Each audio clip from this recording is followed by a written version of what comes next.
กองประชุมค้นคว้าปรึกษาหารือเพื่อกาเกี่ยมโครงการก่อสร้างสุขศาลาหลังใหม่อยู่เขตบ้านหอมเมืองหาดไซฟองนครหลวงจันทร์ได้มีขึ้นในตอนบ่ายของวันที่21 มังกร 2015 อยู่ที่สโมสรปกครองเมืองโดยการเป็นประธานของทานบุญธรรมพุทธวงศาเจ้าเมืองหาดไซฟองมีรองเจ้าเมืองผู้ชี้นำเวียกงานของเขตวัฒนธรรมสังคมมีพระอาจารย์ใหญ่คณะกรรมการภาคส่วนต่างๆเข้าร่วมท่านดร.บุญนาลัยศรีหากุลหัวหน้าองค์การสาธารณสุขเมืองได้ขึ้นผ่านข้อตกลงของทานเจ้าเมืองว่าด้วยการแต่งตั้งคณะรับผิดชอบโครงการก่อสร้างสุขศาลาเขตบ้านหอมเพื่อเฮ็ดให้เวียกงานแผนการก่อสร้างได้รับผลสำเร็จตามระดับคาดหมายโดยได้แต่งตั้งคณะรับผิดชอบฝ่ายองค์การปกครองเมืองแม่นทานเจ้าเมืองเป็นประธานรับผิดชอบชี้นำรวมท่านสุขสวรรค์พุทธวงศ์รองเจ้าเมืองผู้ชี้นำเวียกงานของเขตวัฒนธรรมสังคมเป็นรองและแต่งตั้งคณะรับผิดชอบฝ่ายสงฆ์แม่นพระอาจารย์สมพงษ์เมตตาจิตโธ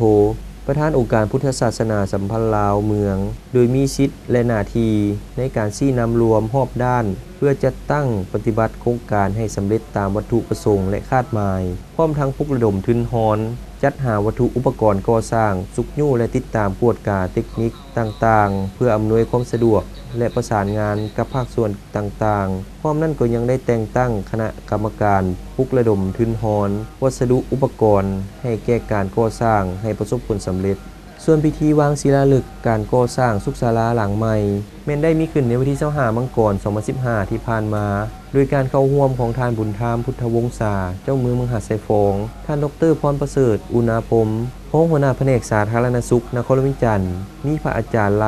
สุรปัญโญรองประธานองค์การพุทธศาสนาเมืองพร้อมด้วยการนำของเมืองและชาวพุทธศาสนิกชน